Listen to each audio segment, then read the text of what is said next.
پاس. جی جناب شکیل بھائی تشریف لائے آپ. السلام علیکم. علیکم السلام ورحمۃ اللہ. خیریت سے ہیں آپ؟ اللہ جی صاحب ٹھیک ہیں جی. اللہ تعالیٰ کا بڑا احسان ہے, اللہ آپ کو عزت دے. حکم کریں. ماشاء اللہ. وہ میں کافی دیر کا انتظار کر رہا تھا. یہ گفتگو شروع کر لیتے ہیں, تھوڑی سی ہے میری بات. یہ اللہ جی صاحب یہ جب موجودہ جو ہمارے پاس قرآن ہے, قرآن مقدس, اس پہ ہمارا ایمان ہے نا جی. تو جب ہم کو پڑھتے ہیں نا جی اللہ جی صاحب, وہاں لکھا ہوتا ہے اقیم الصلاۃ وآتوا الزکوٰۃ. پہلا تو میرا یہ کوشچن ہے, تو یعنی کہ نماز پڑھو اور زکوٰۃ دو, نماز کو قائم کرو. میں یہ آپ سے اپنے علم میں اضافہ کرنا چاہتا ہوں کہ یہ اس نماز کا طریقہ نہیں لکھا ہوا نا, وہ طریقہ ہم کہاں سے لیں گے؟ دوسری ہے, ایک جگہ پہ اللہ تعالیٰ فرما رہے ہیں یا ایھا الذین آمنوا اطیعوا اللہ واطیعوا الرسول. جی اے ایمان والو اللہ کی اطاعت کرو, رسول کی اطاعت کرو. جی اور یہ اطاعت کیسے کریں ہم, یہ میں نے نمبر 3 کہ یہ جو قرآن پاک ہے اس وقت ہمارے پاس موجود ہے 30 سپاروں میں, اس میں اور احادیث میں آپ کی وہ بات مجھے یاد ہے, بلکہ میرے دل میں بیٹھ گئی ہے کہ یہاں ہمارے پاکستان میں بھی ہے نا, جو ہم کسی حدیث میں کہتے ہیں کہ یار بخاری کی حدیث فلاں حدیث ہے یار, یہ قرآن کے ساتھ ٹکرا رہی ہے. آپ بہتر جانتے ہیں, میں تو طالب علم ہوں نا, تو وہ یہاں تک کہ لڑنے کو کرتے ہیں ہمارے ساتھ نا. بلکہ میں جن سے پڑھا ہوں, کبیر والا سے, احمد سعید ملتانی صاحب ان کا نام تھا, وہ فوت ہو چکے ہیں. انہوں نے کتاب لکھی تھی, کتاب مقدس بخاری محدث. تو انہوں نے ان پہ کیس کر دیا. تقریباً وہ 9 ماہ جیل میں رہے ہیں, اللہ کے فضل سے بری ہو کر پھر آ گئے تھے. اب ان کی وفات ہو چکی ہے. میں آپ سے پوچھنا چاہتا ہوں, یہ جو قرآن ہے ہمارے تک پہنچا ہے نا, صحیح پہنچا ہے, یہ کس طریقے سے پہنچا ہے؟ اور جو اس میں مثال کے طور ایھا الناس, اللہ پاک نے کس کو بولا ہے؟ یا ایھا الذین آمنوا, یہ کس کو بولا ہے؟ 2 الفاظ ہیں نا, یا ایھا الناس اور یا ایھا الذین آمنوا. تو میں یہ آپ سے پوچھنا چاہتا ہوں, اپنے علم میں آپ کے ذریعے مجھے مل جائے کوئی, تو میں یہ سیٹسفائیڈ ہونا چاہتا ہوں آپ سے. پلیز آپ میری رہنمائی فرمائیں. دیکھیں میرے عزیز میرے بھائی, یہ جو آپ فرما رہے ہیں کہ نبی صلی اللہ علیہ وسلم کی اطاعت ہم کیسے کریں گے, ہر شخص کی اطاعت یہی ہوتی ہے کہ وہ جو حکم دے اس کی بات مان لے, ٹھیک ہے نا. ان کا کوئی حکم ہے یہ ماننا, قبول کرنا, اس پہ عمل کرنا, یہ اطاعت ہوتی ہے. اطاعت اس کے علاوہ کسی اور چیز کا نام نہیں ہے. اگر انہوں نے کسی چیز سے منع کیا تو اس سے دور رہنا, اسی کو اطاعت کرتے. اچھا, آپ نے پوچھا کہ قرآن میں جو الفاظ آئے ہیں یا ایھا الناس یا ایھا الذین آمنوا, دیکھیں یہ قرآن ایک ایسا کتاب ہے کہ انسان کے عقول سے بہت دور ہے. اور قرآن مجید سب اس کے خطاب ہر جگہ ایک جیسے نہیں ہیں, اور اس طرح نہیں کہ الناس کا مطلب قرآن میں ہر جگہ ایک ہی چیز ہے. یا ایھا الذین آمنوا کا مطلب قرآن مجید میں ہر جگہ ایک ہی ہے. یا ایھا الذین ان الذین کفروا کا مطلب ایک ہے قرآن میں, ٹھیک ہے نا. تو یہ ڈیپینڈ کرتا ہے یہ کہاں پر ہے اور کس جگہ پر ہے. قرآن مجید اہل بیت علیہم الصلاۃ والسلام قرآن کے وارث ہیں, اور وہ قرآن کے ناطق ہیں, اور قرآن کے وہ خازن ہیں, قرآن کے علوم اور اسرار کے وہ خازن ہیں. ان کے روایات میں یہ باتیں بکثرت ملتی ہیں کہ مثلا ایک جگہ پہ یا ایھا الناس آئے, مراد لوگ ہیں. ایک جگہ ناس سے مراد کفار ہیں, ایک جگہ ناس سے مراد منافقین ہیں, ایک جگہ ناس سے مراد خود اہل بیت علیہم السلام. تو یہ اس طرح نہیں ہے کہ ہر جگہ میں ان کے ایک ہی معنی ہو. یہ مختلف مقامات پر اس کے مختلف معنی ہو سکتے ہیں. بعض دفعہ قرائن سے پتہ چل جاتا ہے, بعض دفعہ قرائن سے نہیں پتہ چل جاتا, وہ اس کے لیے حدیث کی ضرورت ہوتی ہے. بعض دفعہ ایسا ہوتا ہے کہ قرآن کا ظاہر کچھ اور ہے, یعنی کسی مطلب پہ پڑھیں تو اس کس مطلب پہ ذرا دلالت کر رہا ہے, لیکن اہل بیت علیہ السلام کی حدیث یہ ہے کہ اس کا مطلب یہ نہیں ہے, اس طرف نہ جانا, اس کا مطلب بہت ہی ایک اور چیز ہے, ٹھیک ہے نا. جو وہ مطلب صحیح ہے, مطلب کچھ اور چیز ہے, لیکن انسان کے عقل سے وہ دور ہے. تو رسول اللہ صلی اللہ علیہ وسلم نے فرمایا کہ میرے اہل بیت علیہ السلام کبھی قرآن سے الگ نہیں ہوں گے, اور قرآن کو ہم نے اہل بیت علیہ السلام سے لینا ہے.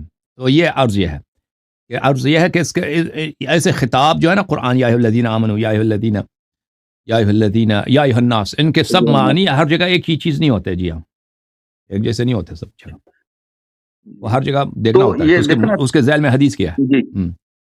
جی. تو دوسری بات یہ اللہ جائی صاحب, یہ دیکھیں آپ کہ قرآن کے جو یہ نماز کا طریقہ ہی دیکھ لو آپ, ہر مسئلہ مختلف ہے, وضو مختلف ہے,